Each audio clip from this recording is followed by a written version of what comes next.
ডিব্ৰুগড়ত অসম সাহিত্য সভাৰ সভাপতি ডক্টৰ সূৰ্যকান্ত হাজৰিকা বিপুল সম্বৰ্ধনা। ঐতিহ্যমণ্ডিত ডিব্ৰুগড় সাহিত্য সভাৰ পৰা যাত্ৰা কৰি অসম সাহিত্য সভালৈ যোৱা তথা বৰ্তমান অসম সাহিত্য সভাৰ সভাপতিৰ আসনত অধিষ্ঠিত ডক্টৰ সূৰ্যকান্ত হাজৰিকাক গৃহ চহৰত বিপুল সম্বৰ্ধনা।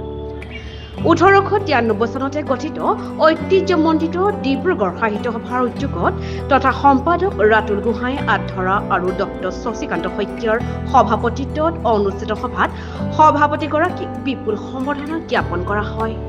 গায়ন বায়ন, বিহু দল, মিচিং জনগোষ্ঠীয় নৃত্য, ঝুমুৰ নৃত্যকে ধৰি বিভিন্ন জনগোষ্ঠীয় নৃত্যৰ জৰিয়তে সমদলেৰে সভাপতিক আদৰি নিয়াৰ লগতে প্ৰায় শতাধিক দল সংগঠনে গৃহ চহৰখনত আদৰণি সম্বৰ্ধনা জনায়।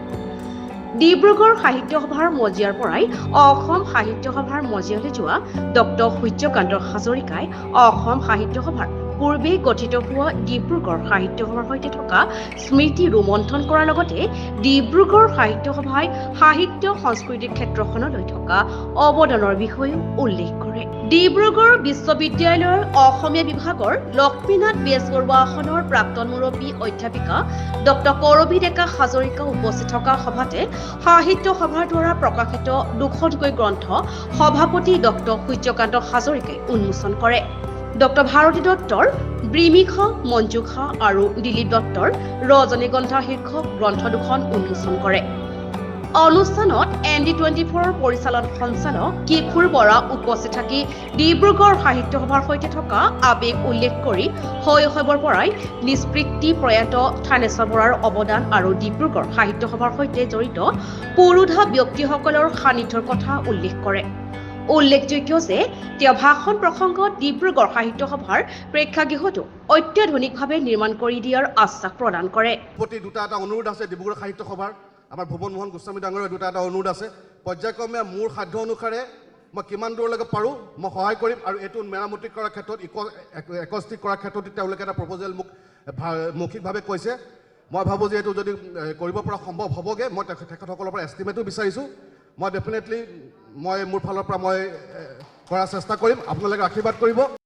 আনহাতে কা সন্দৰ্ভত অসম সাহিত্য সভাৰ স্থিতি প্ৰকাশ, অসমীয়া জাতিৰ ক্ষতি হোৱা কোনো কামত সহযোগিতা নকৰে সাহিত্য সভাই।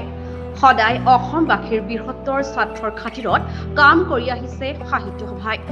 ডিব্ৰুগড়ত নাগৰিকত্ব সংশোধনী বিধেয়ক সন্দৰ্ভত সাংবাদিকৰ প্ৰশ্ন উত্তৰত অসম সাহিত্য সভাৰ সভাপতি ডক্টৰ সূৰ্যকান্ত হাজৰিকাই এই মন্তব্য কৰে।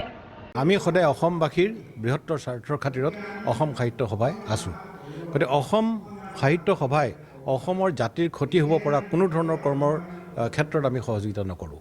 আমি একমাত্ৰ অসমীয়া জাতিৰ, অসমীয়া ভাষাৰ, অসমীয়া সাহিত্যৰ, সংস্কৃতিৰ উন্নতিৰ কাৰণে যিসমূহ কৰ্ম চৰকাৰেই হওক বা বিভিন্ন প্ৰকাৰেৰে কৰিব বিচৰা হ'ব তাত আমি সহযোগ।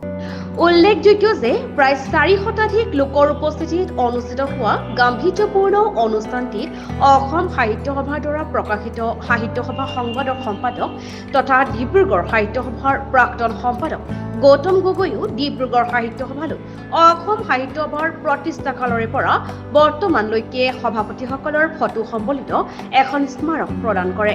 ডিব্ৰুগড় সাহিত্য সভাৰ উপসভাপতি বিভাস দুৱাৰাকে প্ৰমুখ কৰি অসম সাহিত্য সভাৰ কেইবাগৰাকীও কেন্দ্ৰীয় বিষয়ববীয়া উপস্থিত থকা অনুষ্ঠানটিত নৃত্যাংগন কলা কেন্দ্ৰৰ ছাত্ৰীসকলে ৰুবি গগৈ সন্দিকৈ পৰিচালনাত কেইবাটাও সাংস্কৃতিক অনুষ্ঠান পৰিৱেশন কৰি সৌষ্ঠৱ বৃদ্ধি কৰে।